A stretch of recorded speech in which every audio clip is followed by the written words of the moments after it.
Good morning and good afternoon. Thank you all for joining. Today, we're going to hear from some incredible advocates and survivors today. We have Illinois Attorney General Kwame Raoul, New Jersey Attorney General Guber Grewal with us today, and we also have Bertha Purnell and Kamisha Coleman, victims representing crime survivors for safety and justice. And we have Lenore Anderson, the president of the Alliance for Safety and Justice and co-founder of Crime Survivors for Safety and Justice with us here. I'm excited to be here with you all and in such great company to recognize National Crime Victims' Rights Week, our annual Survivor Speak events. We are proud to announce the first ever National Crime Victims Agenda, which is a 10-point plan to address the needs of survivors of violence, survivors like me. I was 26 when gun violence almost ended my life. After graduating from college, I was shot twice in my back during an attempted armed robbery, just days before heading to Europe to play professional basketball. Those bullets ended my basketball career and almost my life. Like too many victims of crime, the justice system didn't support me. My trauma recovery needs were ignored.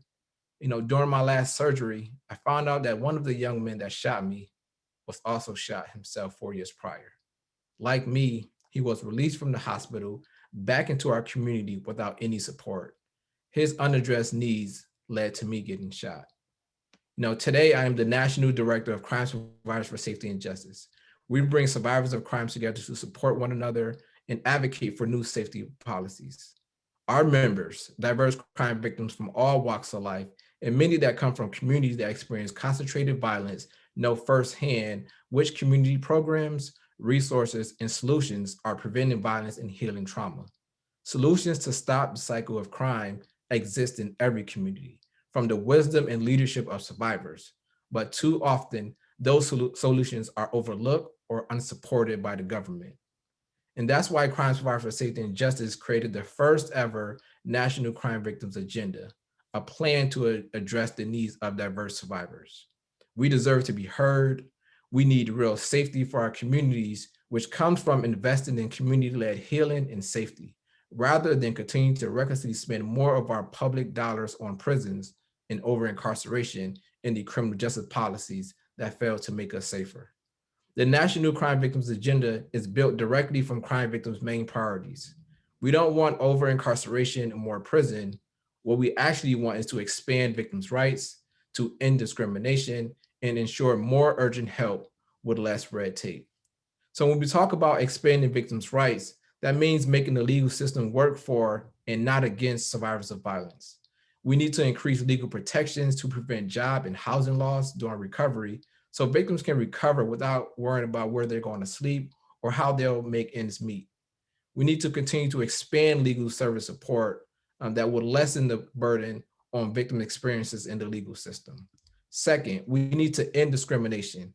And that means that there are too many exclusions and barriers that prevent survivors from being eligible for compensation or other public health benefits intended to provide help, especially crime victims of color. We must enact policies that extend help to survivors in all communities.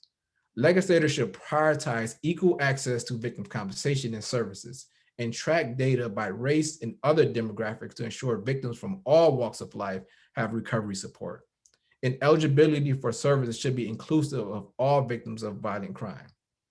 And last, we need policies that ensure victims get access to urgent help without having to fight through the red tape, without getting stuck in the policies that often deny survivor support. Too many crime survivors don't know about victim services at all, like I didn't. And when they do find out, they often have so hard to navigate policies and bureaucracies that make it impossible to get timely support. This has to end, and this can change.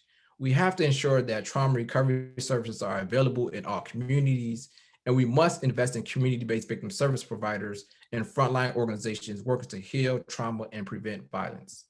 And that's why our 46,000 members and many of our victims of violence are celebrating the leadership of survivors at our annual Survivor Speak event. As we do every year, we are gathering virtually to heal together, to be in community, and to share our stories. But most importantly, we are advocating for policy changes that will ensure no one else has to experience what we have as victims. I'm proud to represent our members in announcing the National Victims Agenda today. It represents the most essential priorities for crime survivors from the communities most harmed and least helped by the criminal justice system policies. It should be top mind of elected officials to make policies, laws, and practices to address public safety.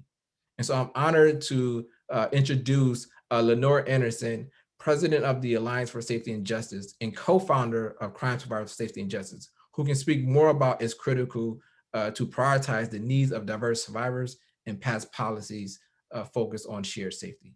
Lenore? Thank you, Aswad. Great to be here this morning.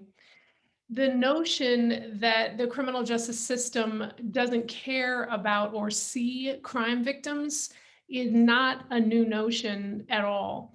It's the very concern that launched the crime victims' rights movement across the country more than 30 years ago.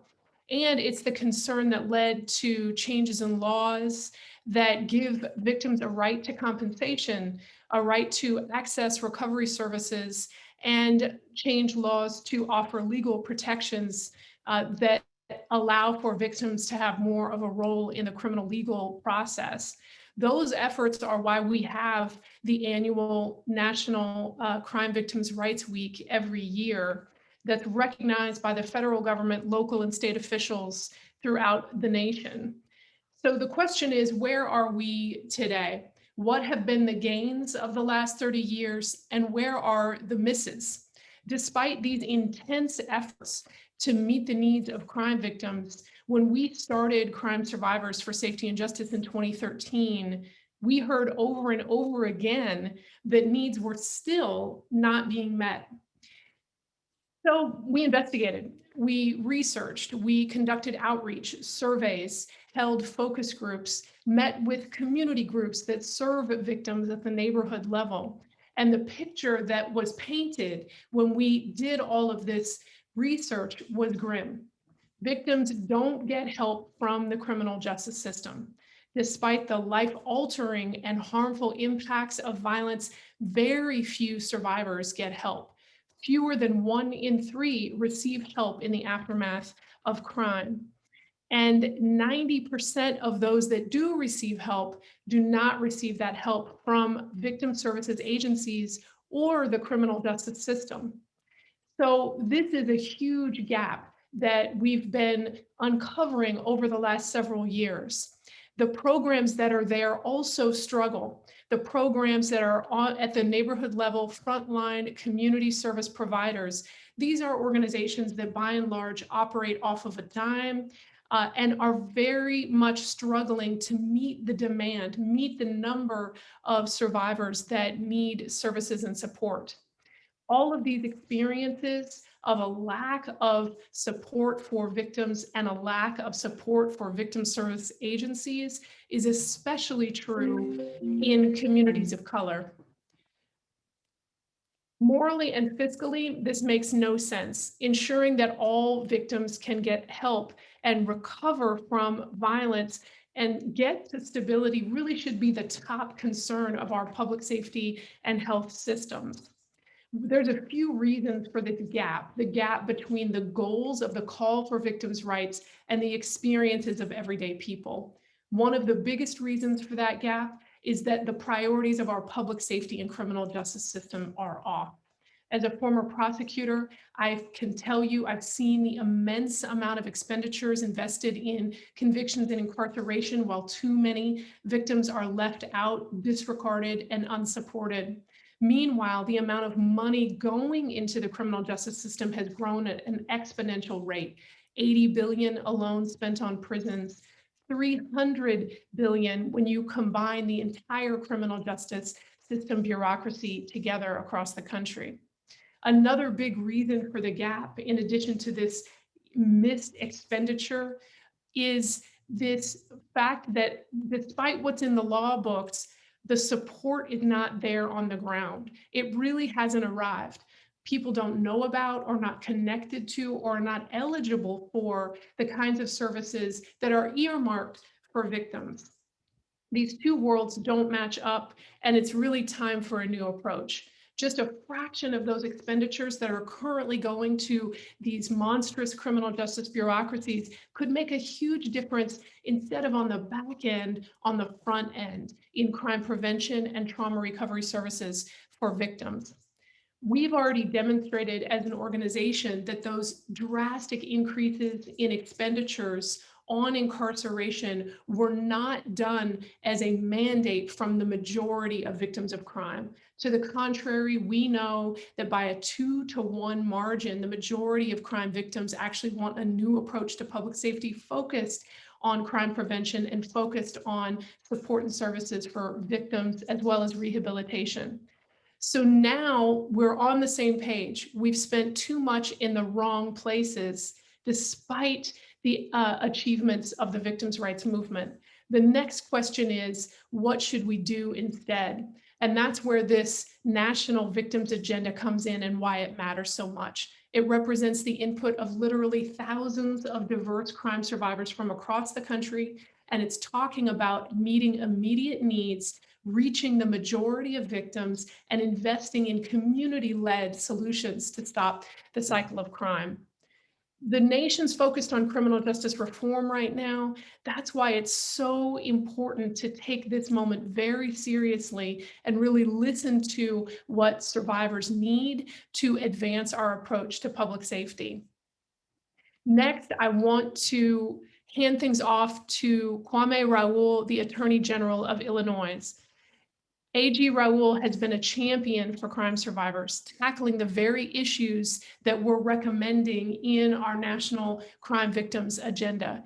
First, as a state senator, he championed the creation of trauma recovery centers and an increase in investments in victim services. As Attorney General, he's continued and grown that work to prioritize ensuring that diverse victims of crime have access to recovery and support. Most recently, we had the honor of working with him on the Illinois criminal justice reform bill to change victim compensation program policies. It was a comprehensive bill around victim compensation so that all survivors can access that help. He's a champion of ensuring more urgent help for survivors with a lot less red tape. I'm honored to introduce you Illinois Attorney General Kwame Raoul. Thank you, Lenore, and I want to thank Alliance for Safety and Justice and Crime Survivors for Safety and Justice for our continued partnership and for introducing me to concepts that I was not familiar with when I first embarked on my career as a state legislator, and for introducing me to the Trauma Recovery Center concept, to the concept of how we can have community-based trauma-informed services for survivors of crime. I thank you for inviting me to lift up National Crime Victims' Rights Week and the agenda of the Victims Agenda. Early in my career, I served as a juvenile prosecutor.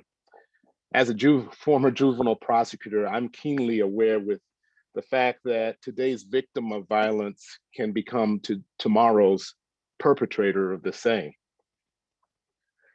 I watched as juveniles first came into the juvenile court building as victims of abuse and neglect, oftentimes in their own home. And later on, years later, they would come into the building as teenagers, having committed violent acts. I understood then, but I understand more, that the two were not disconnected.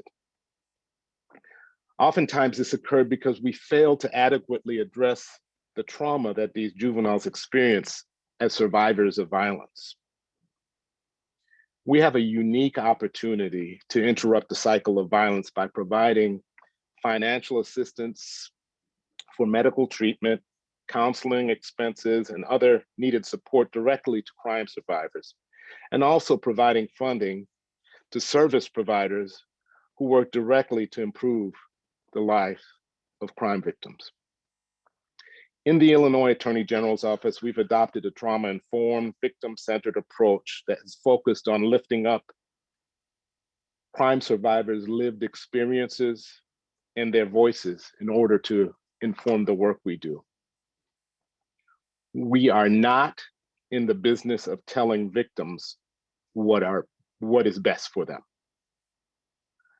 Our ongoing engagement with community stakeholders, violence prevention experts, service providers, and most importantly, crime survivors have led to a better understanding of the factors that lead to victimization and the ways in which my office can adjust its policies, operations, and processes to better service victims. We have hosted numerous town hall meetings and as a result have enacted comprehensive changes to our crime victims compensation program. We have revised internal processes and policies to reflect a more victim-centered approach. We initiated legislation to expand the crime victims compensation program to codify this victim-centered approach.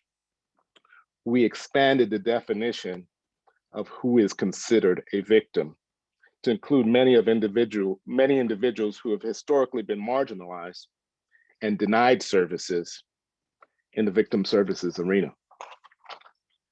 We increased the reimbursement caps on funeral expenses and weekly earnings awarded. And we streamlined the application process, again, informed by crime survivors who had historically had problems with the process, and extended the statute of limitations for applications. Our office has also administered the Violent Crime Victims Assistance Program, which provides over $7 million in grant funding for a variety of organizations that provided direct support and services for survivors of crime. We have expanded our grant making to include community violence prevention organizations. We believe that the best approach is not one that responds to crime and to violence after it happens, but one that prevents it from happening in the first place. We all watched a couple of days ago as the jury delivered its verdict in the Derek Chauvin trial. People asked me over the last couple of days if justice was served in the verdict. My answer is that justice would have been served if preventive actions had been taken prior to George Floyd's victimization. In that spirit, we have embraced a reimagination of how we invest our resources, working side by side with crime survivors to prevent violence and not just respond to it.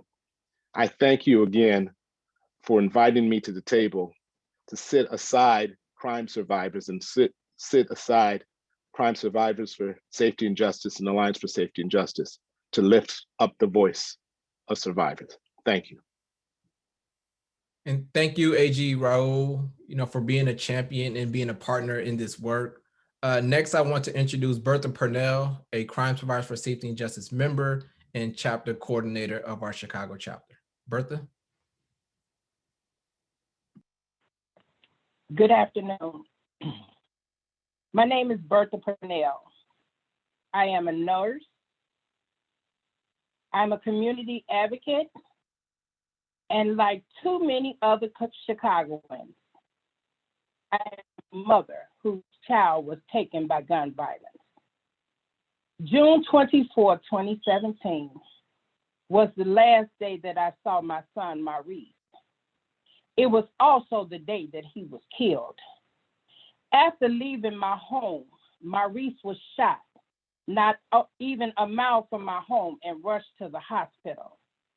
I sat outside that hospital that day and I prayed that my baby was going to be okay because I wasn't allowed in. And the security guard came out to let me know that my baby had died. My son had young children and a fiance who loved him. His death not only changed my life, it changed all of our lives forever. And none of us was offered any support or counseling. Here in Chicago, too many families know the weight of trauma and violence. Just this week, we all collectively experienced the trauma as we witnessed the horrific video of 13-year-old Adam Toledo's death that came to life. The public safety system does not work for people like me and my son. To put families through trauma after trauma, offer us no support, and expect us to go on living normal, productive lives is unrealistic and it is cruel. When I joined Crime Survivors for Safety and Justice, I was stunned to learn how big the problem is. More than 3 million people were victims of violence in 2018.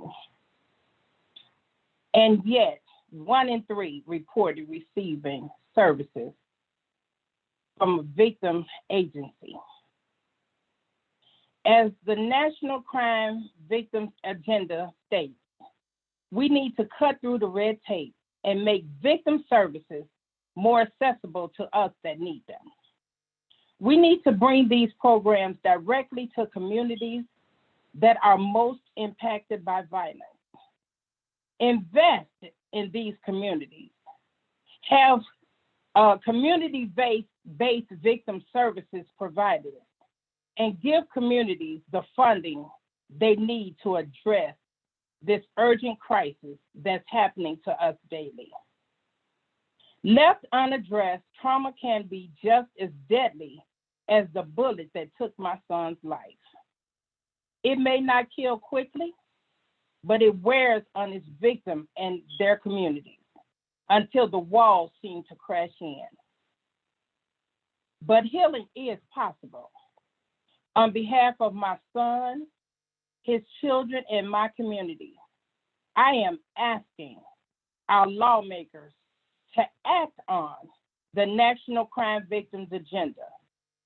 There is so much more that must be done to finally allow communities that are the most harmed and the least help to heal.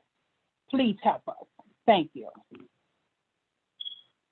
And thank you so much, Bertha, for sharing your story with us. Next, I want to introduce New Jersey Attorney General Gerbir Grewal, an advocate for victims in his state, someone whose work to ensure that all victims are served and supported by the criminal justice system has been inspiring. Please welcome to the stage, New Jersey Attorney General. Thank you, Aswad, and good afternoon, everyone. I am New Jersey Attorney General Gerbir Grewal, and I'm honored to join all of the survivors on today's call and to join my friend and colleague, Illinois Attorney General Kwame Raoul. Thank you to Aswad and Lenore and Crime Survivors for Safety and Justice for inviting me this afternoon. Stories like the ones we just heard from Aswad and Bertha are similar to those that I've heard from the CSSJ chapter here in New Jersey and others when I first became Attorney General. And it was those stories that moved me to create the position of Special Advisor for Victim Services and to recruit E. Rubman to fill that role, to do a top to bottom review of how my department could better serve all victims. Because of her efforts, we've taken a number of meaningful steps in New Jersey that I want to share with each of you. First and foremost, we've overhauled how we use VOCA dollars.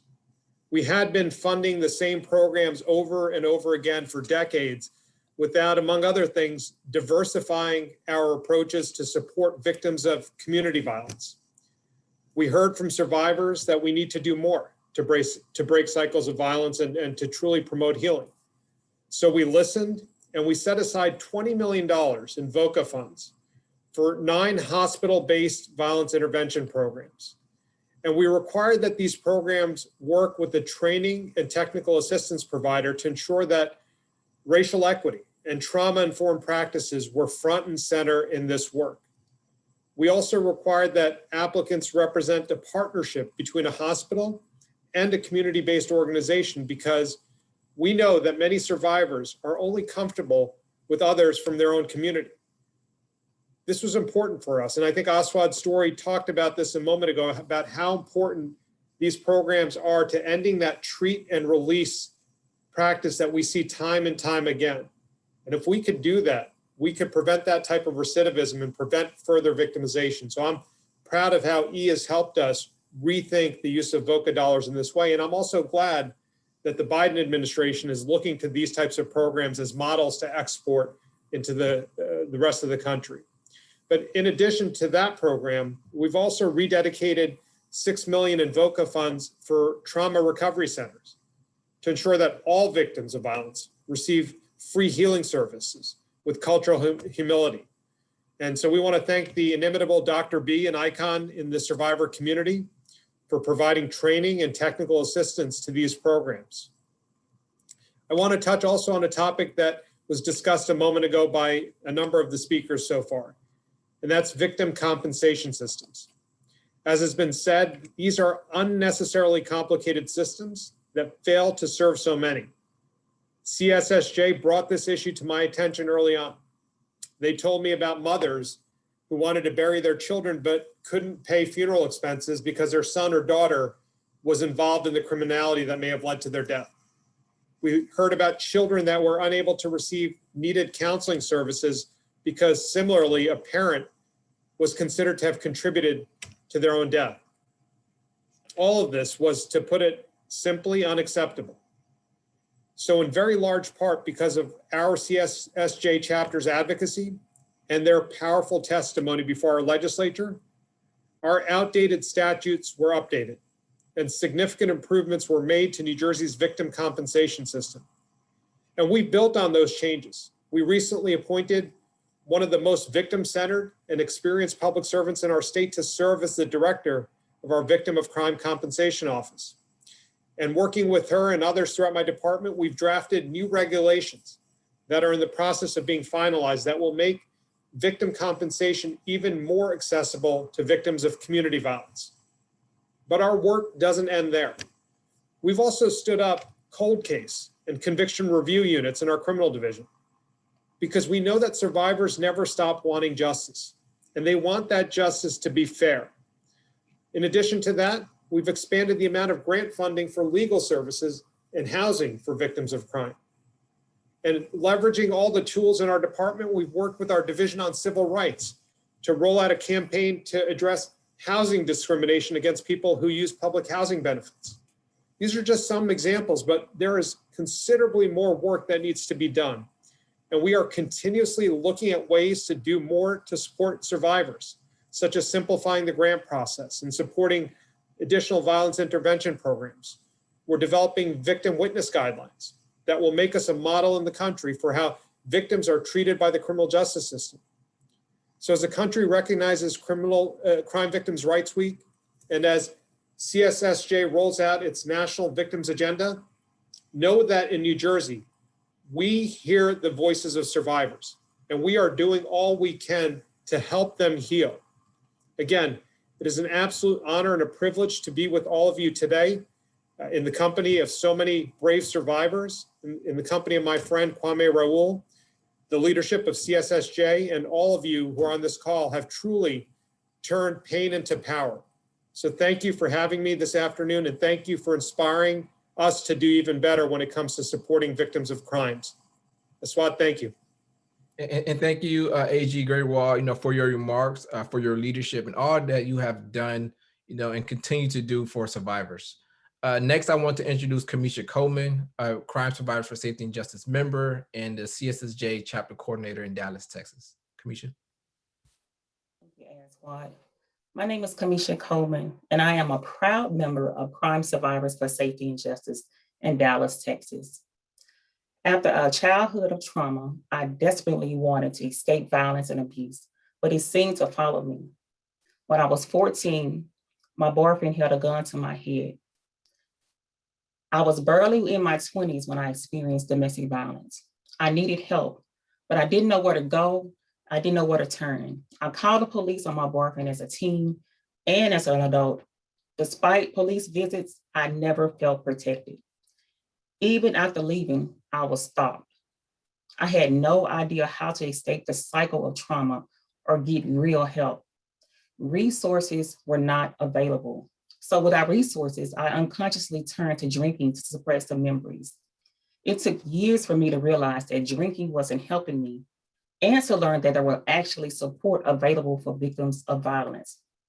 I am forever grateful for the people who have helped me get to a place of healing. It shouldn't take decades for me to get the support I need, and too many crime victims never get any help at all. That's why I'm so excited to launch the National Crime Victims Agenda today. We need to expand victims' rights to make sure the legal systems work for and not against survivors of violence. I wanted so badly to escape the abuse, but I had nowhere to go. All survivors of violence deserve legal protection to allow them to take time away from a job or break a lease when they're experiencing deep trauma. How can we expect people to heal with so much weight holding them down? No victim of violence should ever have to worry about where they're asleep or how they're going to make ends meet. The horrifying truth is that unaddressed trauma can wreak havoc on our communities and last for generations. For years, I suffered from anxiety, depression, and fear of almost everyone. Before I was a victim of domestic violence, my mother was. And I think of her often. And I wish that the help that I've received would have been available to her. Generational trauma contributes to poverty, substance abuse, mental health issues, housing instability, and other problems that often lead to repeated victimization. If we address these issues at their root and shift our public safety funding to truly meet community needs, we can put an end to the cycle of violence in the Black and Brown communities and finally start the healing process. Healing after trauma is possible, but only if we invest in the resources that make it possible. Thank you. And thank you, Kamisha. Thank you for sharing your story. If there are any questions, please write those in the chat box or in the Q&A. I'm also just want to thank AG Grewal. I know you have to hop off, so thank you for joining us. If there's any questions for AG Grewal, please put those in the chat box so we can follow back up with his office. I do want to echo again what Kamisha just said, because it's so important. Healing after trauma is possible.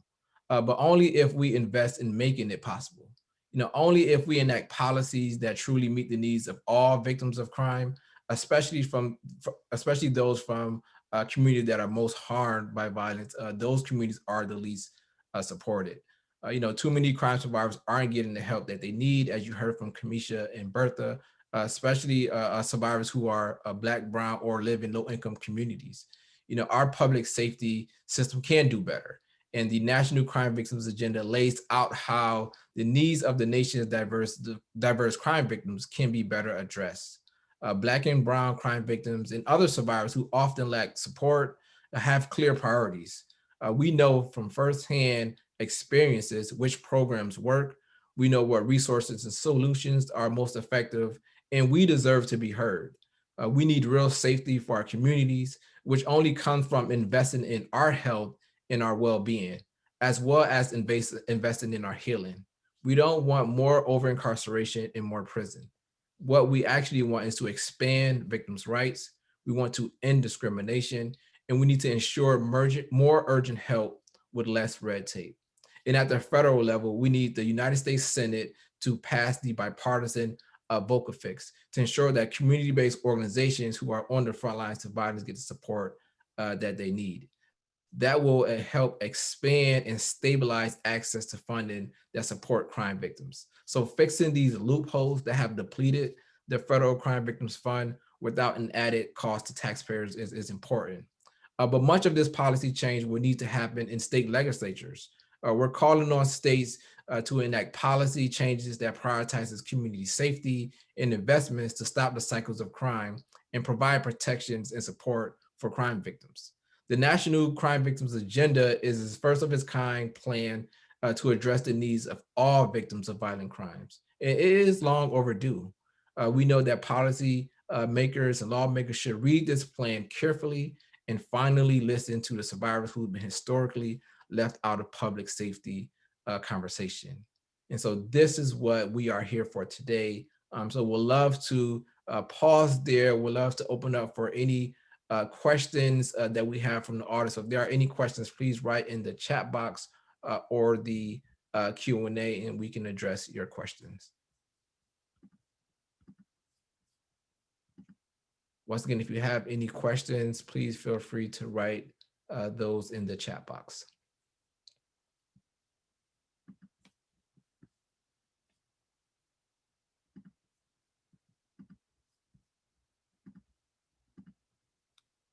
And once again, we don't have any questions at the moment. Thank you all again for joining us today. Thank you, Lenore. Thank you, AG Raul, Kamisha, Bertha, for the incredible work that you are doing. Thank everyone who are watching us online, all of our members at Crime Survivors for Safety and Justice who've worked on this national crime victims agenda and these policy priorities to ensure that we expand victims' rights, that we end discrimination, and that we provide urgent help with less red tape. So thank you all for joining us today. Please be safe, be healthy, and be well, and ensure that our advocacy helps put a new vision for safety, which is shared safety, and that's rooted in crime prevention, healing, and health, not more spending on incarceration. So thank you all for joining us today. Enjoy the rest of your day.